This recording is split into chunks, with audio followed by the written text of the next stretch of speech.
DarbyCast on a Monday morning. And you know what Mondays are? Sports. And I kind of regret that because there's not a whole lot going on in the sports world. But let's be honest. The sports world, it was getting a little bit of a, you know, a little bit of a. And I think a lot of you know what I mean by that, right? Like, there's so many, ESPN, what have you done to sports? And it started halfway through the time I was finishing up high school. The time they introduced Rachel Nichols. Somebody do a fact check on that. When was Rachel Nichols brought onto ESPN? Because that's when it went to garbage. I'm Rachel Nichols, ESPN. She really drew out that end. I didn't like it. Still don't. I'm Rachel Nichols, ESPN. And it's like, God, just show me more Scott Van Pelt. Stuart Scott. That's it. You know what? I don't need anybody else. Just run those two guys and don't be a 24-hour network. Don't do it. Did ESPN cover 9/11? Is that what got them on the 24-hour cycle? Like, long gone are the days of late night television because there's always something on. What used to be on ESPN? Infomercials? For, you know what it was? It was back to back to back AAU champions. Tommy Mansky. Whoo! I think that commercial would just play nonstop. Some might even say back to back to back. Whew. I miss those days. I miss them. So I was on ESPN.com this morning, and I'm looking at the content, and it's, you know, I like Stephen A. Smith. I love that wily jackass. He has figured out his niche that he gets to just yell at whoever he wants, and he gets paid big bucks, and he laughs in people's faces. He's good. He's good. If I ever get a chance one day to talk to Stephen A., I don't even know if I'll be able to get a word in. He might just yell at me the whole time for whatever. Maybe he didn't like my take on Spike Ball. Who am I kidding? Of course, he would love it. He would love it. He'd be on my side. But I was just watching him rip into Mel Kiper Jr. And it's like, whoa, Mel, your face continues to become more and more harsh. You have a beak, and I don't know what's going on, but you got a full head of hair, and I respect it. So they were rattling on about the Cincinnati Bengals, as if anybody, even if the NFL, the prospect of the NFL season, if it were just a normal year, nobody gives a fuck about the Bengals. You know, you get it. Listen, when I was a youth, I loved the Bengals uniforms, and I like Corey Dillon. I knew nothing of Cincinnati as a city. I still don't. But I remember Corey Dillon and those cool unis. They had a little bit of Chad Ochocinco. He dominated the ESPN stories for a while. You know, doing the name change. Did he ever change it back? Fact check that. Somebody get on it right now. How envious am I of a guy like Joe Rogan who has his little minion, Jamie, so he can just say whatever he wants. And he says, Jamie, look into that. God, what ultimate power. Hey, Jamie, can you check to see if Mel Kiper does in fact have a really harsh looking face? Oh, wow. That's what, you know what? If everything goes right, that's where this is headed. I'll get my very own Jamie. His name will be, I don't know, Kyle. And he's probably going to be drinking beers, and I'm going to have a couple talks with him about it and be like, Kyle, you're kind of, can I talk to you for a second, Kyle? Just over here. And he's going to respect what I say to him, which is like, tone it down on the beers, man. We're trying to do something here. And you're like, I just need you to look up pictures on Google Images and you're not doing it. That's it. Kyle, you son of a bitch. So back to sports. I'm on ESPN.com, and after I've watched Stephen A. just rip into Mel Kiper, and it was like a three-way split screen. I don't even know who was in the third screen because they didn't say a goddamn thing. They didn't say anything, that's really par for the course for ESPN, is just put a body on screen, and no matter what they're saying, they're not saying much. It's true. It's true. I'm Rachel Nichols, ESPN. Whatever happened to that? Listen, there's probably people who still watch ESPN religiously, and I feel bad for you. And you know all the new people. Like, I quit ESPN when they brought that guy Brian Windhorst on. I was like, nope, I'm not having fat people cover sports. I'm not. I will not do it. I won't do it. I won't do it. You know, they overplayed their hand. You know, the fat people they're a protected class now for whatever reason. We need more fat people representation in sports. And it's like, no, we don't. No. Wrong. We want everybody in sports to be something for the youth to aspire to be. I don't want some fat kid to be like, I want to shovel potato chips, candy bars, and ice cream all at the same time because, hey, Brian Windhorst is doing it and he seems like he's doing fine.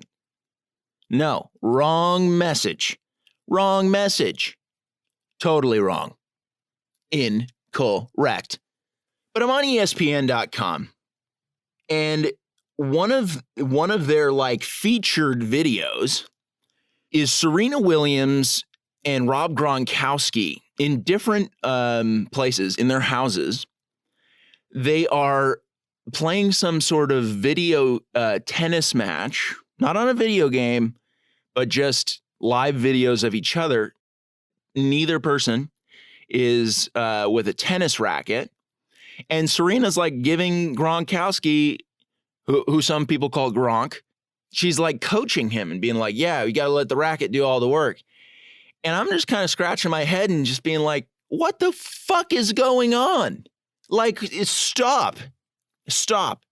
Listen, Gronk, you're off brand. Go slug some beers. And you know what? On behalf of everybody everywhere who enjoys a White Claw during Spike Ball, why don't you do that, Gronk? Why don't you get your fucking behind down to the beach and have a little fun? You might get the invite one of these days if you bring some White Claws. And if you bring a pack of Trulies rival to White Claws, we're going to send you off the beach. Serena, great player. Great player. Listen, dangerous turf these days as a bro. Talk about ladies. You talk about, black chicks. I'm going to have to cut this out of the show because no matter what I say, I'm going to get in hot water. I can't say, wow, chick's built. She's got fucking juicy quads. And I'm sure she's really nice.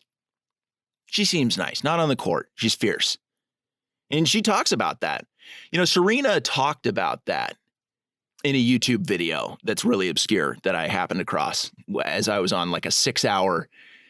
You know, you start on YouTube and you're thinking to yourself, I'm not doing anything. And you see some video in trending that says like, birds used to be as big as school buses. Here's how they killed kids. And you're like, sounds kind of cool. And it's weird, the things that show up in trending, right? Because that's what I just said. That's probably been up there a handful of times. And you're just wondering, like, what? But anyway, the Serena Williams video, she talks about how she compartmentalizes her personality into all of these, and they have different names. It's fascinating. And it's not like a DID thing. Dissociative identity disorder. It's not. Or maybe it is. Who knows? I'm not a clinician. Fuck off. So she talks and And when she's on the court, she gets into this persona who is just like constantly in a state of hype and murderous rage. But then when she's doing like an Adidas commercial, she goes into this character of dazzling princess, and she softens up, and it's like, it's pretty cool range. I don't know if that behind the scenes, if that's a difficult thing to manage. Like you're just, you're scrambling up some eggs, and then all of a sudden you get into on the court mode, and you just start smashing dishes and have to apologize to everyone around you. Or maybe you're still in it. You don't come down. You just start killing people with a tennis racket, but you're in the kitchen, so it's a butcher knife. Who knows? You know? I don't know. I don't know anything about it. It's all food for thought. Research it. Kyle, look that up. God damn it, Kyle. Look it up. Is that a Bud Light Lime, Kyle? Get out. You're done for the day. You come back tomorrow like a pro. I'm trying to talk about sports here, and you're drinking watered down fruit flavored beer, and I'm sick of it. You should be too. Kyle, don't give me that look. You're out of here. Take the day off. So anywho, sports. Yeah, ESPN's a bunch of trash these days, and it has been for a while. It's spiraling. It's spiraling. When you've got to watch, when you've spent an entire day on a Sunday for 1/3 of the year watching 7 hours straight of commercial-free football, this is NFL Red Zone. Like when you've done that and then you have to flip it after you've had a taste of the sports ambrosia that is NFL Red Zone with Hansen. Oh, and if you're an Andrew Siciliano person, I'm not going to knock you. You already know what I'm thinking. You're thinking it about Siciliano. So we're going to leave that unsaid. But Hansen, God, that guy's a fucking pro. 7 hours straight up making calls. When does he eat? When does he pee? Drops trowel underneath the desk. That's Hansen for you. That's a pro. So you got that level of hustle and heat and just highlights for 7 hours straight. It really puts your brain on overload. I think it's quietly ruined my attention span for watching a sporting event in its entirety, and I'm not that mad about it because I don't want to be the DirecTV guy on Sunday who's actively changing channels, sitting around and being like, oh, I wonder what's happening with that Bengals game. And it's like, ugh. Yeah. That, the kind of people who do that, they're fans of the Bengals. And hey, enough said, right? Enough said. You don't want to be discoing on the DirecTV. You want NFL Red Zone on. You want to leave it to the pros. You want Hansen telling you, we've got a quad box situation where your TV gets split up into 4 separate screens as if you were playing local multiplayer, James Bond, 007, GoldenEye, N64, 90s, incredible game, Proximity Mines, in complex, underrated level, very underrated. But back to Hansen and the quad box. I think the biggest box I've ever seen, aside from that one gal Katrina, is the Octabox. It's the Octabox. And Hansen, he's not just going to rip that out for show. It's because there are 8 games happening live, second half of the early games.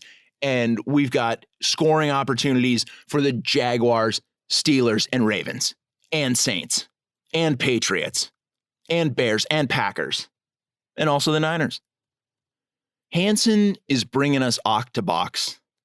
And that's NFL Network. NFL Network, they've still got it. NFL Network hasn't just bent over to saying, "Oh yeah, we're going to get a couple players from different sports and take videos of them playing catch with a football. But here's the catch. There's not going to be a football, and they're both going to be indoors. And we're going to put it up there, and one of the players is going to coach the other player about how his footwork isn't good inside his living room. Thanks for not doing that, NFL Network. And if this is somehow going on and I just don't know about it, handle it. Get it canceled. I don't want any of that on NFL Network. I don't want it. But NBA fans right now are probably feeling pretty sorry for themselves. And I'm going to go into a sensitive area. Yeah, I'm going to go into a real sensitive area. We'll talk a little bit of Kobe. Is it just me? Like, listen, Kobe passing away, guy was a great player. Loved watching him as I was growing up. From L.A., greater Los Angeles area, not anywhere inland. Let's make that a distinction. I'm on the perimeter, greater Los Angeles area. It's huge. It's a mess. But I was a Lakers fan. Occasionally go to a game. When some rich fat cat down the street would be like, yeah, I've got season tickets, but I've got to go to Bermuda and fuck chicks. Whatever he was saying, he probably just had a business trip going to Dallas. The Bermuda thing sounds way better, though. He had a family. He wasn't doing that. He wasn't going to Bermuda. But he had Lakers season tickets. So we would go to some games occasionally. I saw Kobe live. I saw him. Great player. But can we just talk about how wildly inappropriate the response was by the general public to his passing? It was really overblown. And there were grown men crying over this. And I was like, what? Yeah, it's sad. It's I think it's sad. It's tragic. And then dudes tried to make it be like, no, I was sad about his daughter. And it's like, why? Granted, it's a tragedy, but and this is an unpopular take, but it's listen, you didn't know them at all. You lived vicariously through Kobe shooting jump shots. And it's you probably should have had a couple other things going on in your life. I read a grown-ass man post on Instagram, which you shouldn't be doing anyway, dudes. You kind of want to scale that back. You do. But this guy, he wrote a post and he was like, thank you so much, Kobe, for all that you've given me. I felt so alone as a kid, and you taught me to be myself and be a champion. And I'm just saying, what the fuck is happening right now? You just wrote a social media eulogy, and you duped me into reading this? What in the world? I'm fine when, on that day, maybe the next day afterwards, it's cool. Watch some Kobe highlights. I don't mind those posts. I don't mind those at all. Best highlight account on Instagram, aside from Bob Menery. Bob Menery, what a fucking professional. That guy is great. I love everything he does. He plays it perfectly. He does. He's never gotten in trouble. Maybe he has. I don't know. But he's still a good dude. He was ripping it. You know who else was ripping it? House of Highlights. House of Highlights, great highlight account, great basketball highlights. But those aren't the only ones. They've been playing it a little. I get it. The quarantine, they've been playing stuff where it's a lot of trick shots. They're playing a lot of trick shots. You know what? Those are pretty cool as well. So hats off to you, House of Highlights. But Kobe's passing, really, it was indicative of the hive mind, right?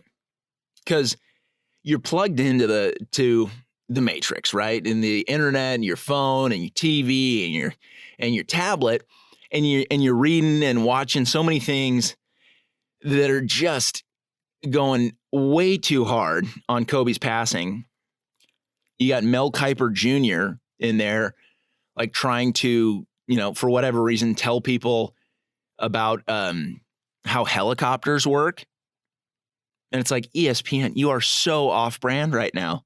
You have been. Just somehow recalibrate. Do anything, but you're fucking up. And that's on Disney now. I mean, Disney's owned ESPN for a while, and it shows. Disney's a flaming pile of garbage now. Walt Disney, bless his heart, he's probably rolling over in his grave right now. at what his he just wanted to draw a silly mouse driving a steamboat, and he did. And now he's got Mel Kiper Jr. talking about helicopter aerodynamics. Sorry, Walt, we've failed you. We've failed you as an artist, a dreamer, an entrepreneur, and an American. I digress. So everywhere is putting out these fucking ridiculous, absolutely astroturfing and canvassing the American public with, you should be super sad about Kobe right now. Be super sad, be super sad, be super sad. You should be sad. This is tragic. Be super sad. And everybody got sad, predictably. Everybody who's real connected to, their phones and computers and shit, they were like, dudes were like hugging each other over it. And it's like, I don't know if I've ever been this sad about anything, what I'm seeing in you. And maybe that's just am I the one who's out of touch? I don't think so. I think Kobe's passing yielded a wildly inappropriate emotional response from just about everybody. But it was like it was put out there by pricks at ESPN, right? And then it just got out of control from there. Now it's, God, information travels so quickly. And it's not just the information, it's the emotion behind the information. So you just got this emotional warfare going on that you got to protect yourself against by, check that, playing spike ball at the beach with your friends. Find the girl of your dreams. She's there in a tasteful one piece. No problems. Yeah, sports. ESPN let's be honest, ESPN became a political vehicle. They started politicizing things, sneaking some stuff in. Now they do it shamelessly. It's like, come on, guys. Come on, Disney. We know you're like super, super left leaning, but like, can't you just stick to sports? Can't you just stick to sports one time? I don't give a fuck about the Cincinnati Bengals. I don't care about them at all. But I would rather watch Stephen A. yell at Mel Kiper Jr. and his harsh face than hear about this emotional expose on God knows what. And like, I'm fine with you doing a 30, do a 30 for 30. Do a 30 for 30 Kobe Bryant and have the artistic integrity to not carpet bomb the channel for a month and a half with Remembering Mamba, Week of the Mamba, Month of the Mamba, Remembering Mamba, and just taking interviews with fucking randoms. Here we are with Hector Camacho, Mexican boxer. What do you think about Kobe's passing? And you'd be like, I don't know. It's just a thing, but like, it's really sad. And I just, go Dodgers. And I'm just like, what the fuck is happening? Meanwhile, dudes across the nation, they're losing their minds and they're getting together, and guys who've never prayed in their lives, they're praying to God and Jesus and saying like, bring him back, bring Kobe back. And it's like, dude, what has gotten into you? What has gotten into you? I am actually really looking forward to Monday sports. I am because I get to just trash all the things that are unrelated to sports that are injected forcibly into the world of sports. Can we trim the fat? Can we make a sports network that only plays sports? None of this talk opinion bullshit.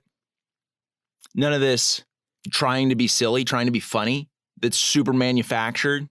And it's like, guys, just stick to the fucking, stick to sports. They really, ESPN tried to appeal to female viewers at the expense of alienating like half or more of their male viewership. And you know what? They were smart in doing that. And as much as dudes fucking hate how ESPN has become, I'm one of them. Do you know why? Do you know why they did it? Do you know why sports turned into this lovey-dovey periphery nonsense of emotional napalm, just scorching the village that was your sanctuary of sports?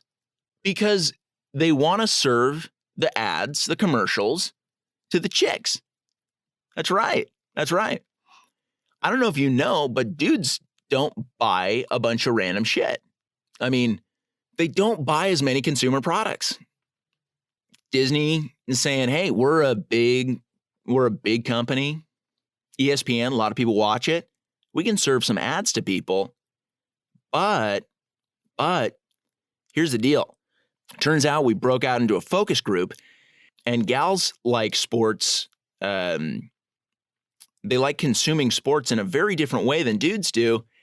And it sucks, but we can sell higher priced advertising space to other massive corporate conglomerates if we appeal to ladies, because ladies, they buy shit that they see in ads. It's true.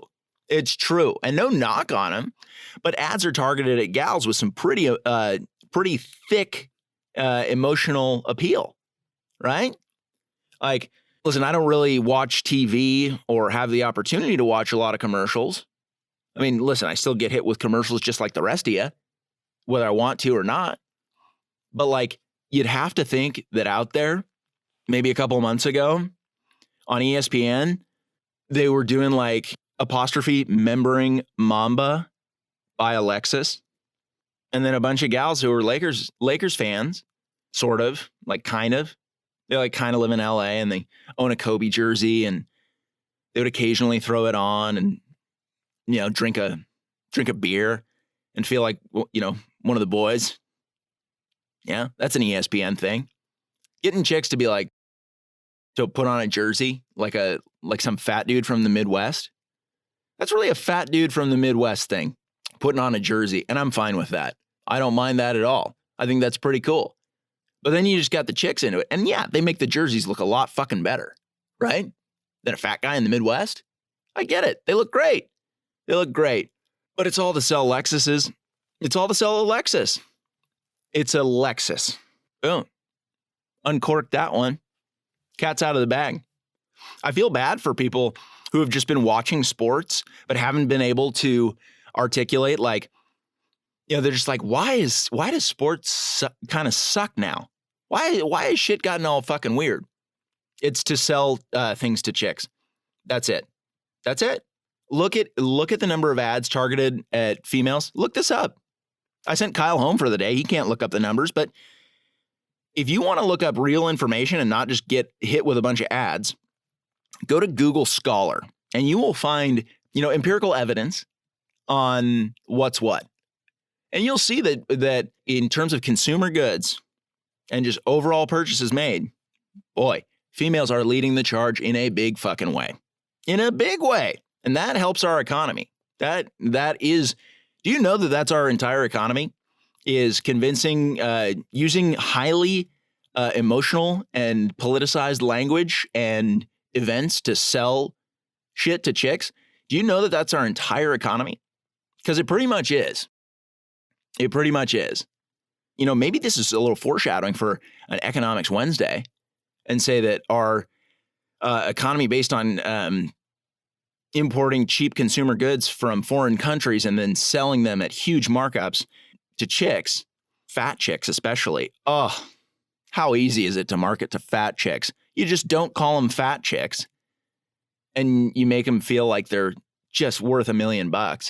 And boy, do they just fucking love those ads featuring a fat chick. Fat chicks, seeing an ad featuring a fat chick. Oh, I could just pound a Diet Coke thinking about it. Right? Right? That's it. That's it.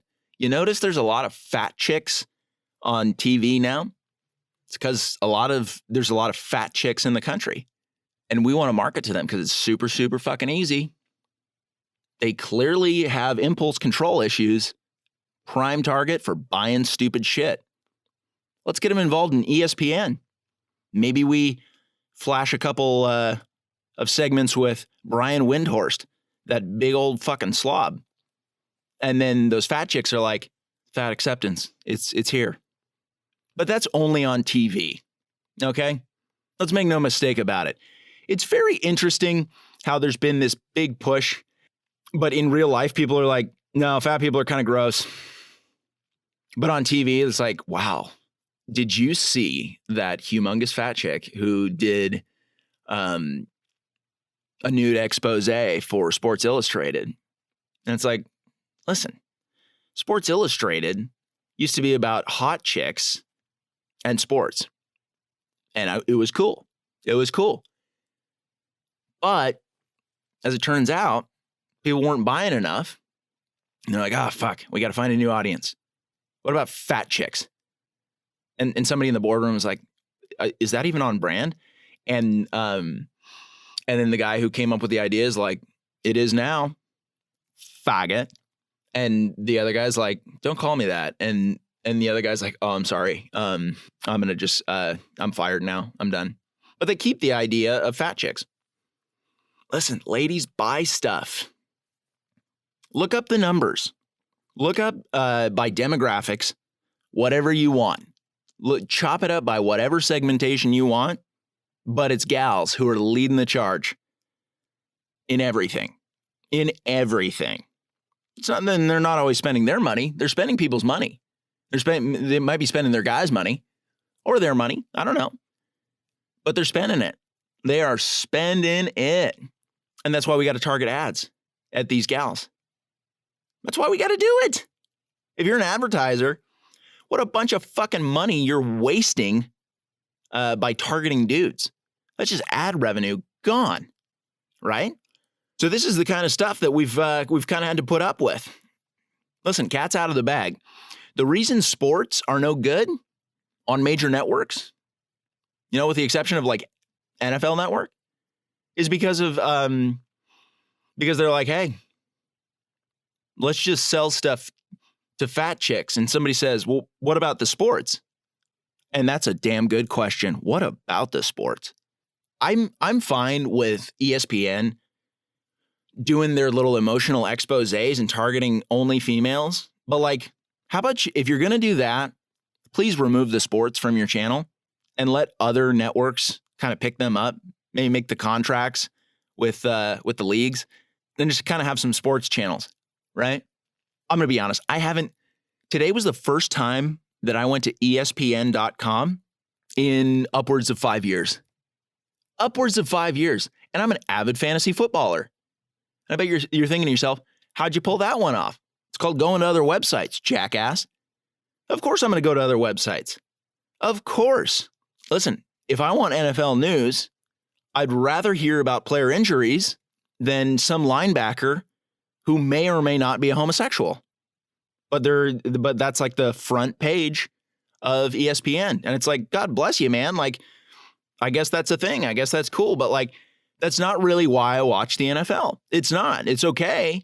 It's okay. Listen, that's your life. Doesn't need to be a part of my consumption of the sport.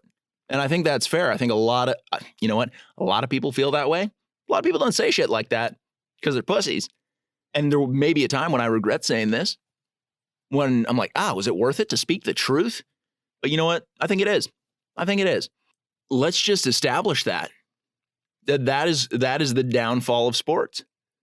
Is these companies, they're greedy as fuck. They're just trying to milk you dry. And they understand they have a very limited time with you in your attention span. So they've got to take the high percentage shot, right? Right? And what are those high percentage shots? Layups and dunks. And metaphorically, what are those things? Fat chicks and chicks who are slightly overweight. And I think that's going to do it for today on DarbyCast. And if you're just joining us, welcome. If you're coming from the Wild Times podcast, Forrest Galante, welcome. Forrest, real good dude. I've known him for a long time. Chill, bro. Eventually, he'll probably be on here multiple times. Multiple times. And we'll play it fast and loose. That'll be that. But yeah, it's DarbyCast. Go ahead. Check us out. We'll at Darbyshire USA. If you are on the Instagram or Facebook or TikTok, it's all at Darbyshire USA. Website is DarbyShireUSA.com. Check out the merch.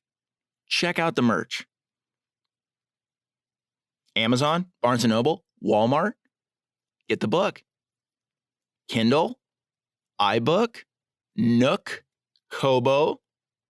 I don't even know what Kobo is. but it's an ebook distributor, and the Darbyshire books are on there. But I tell you what, Monday Sports, I think this was a lot of hot takes in this one, but let's be honest. You might call this an opinion piece, but it's just the facts, okay? Okay? And if you got something to say about it, why don't you go ahead and email us. info@DarbyShireUSA.com with your comments. And you might get a reply from staff@DarbyShireUSA.com. But I'll tell you what, enjoy the rest of your Monday. Enjoy it. Enjoy it. I hope you had a fun-filled weekend of some spike ball, some White Claws, some romance. That's what I'm hoping. I'm hoping you had some romance. I'm hoping you didn't watch any ESPN and the draft. The NFL fucking draft. I can't even get into this right now. I can't. I could, but I won't. Because I got shit to do today. I got it. Listen, I can't. As much as I would love. Listen, I'm going to cut it off right here. It's over. Have a great day. DarbyCast. Run it.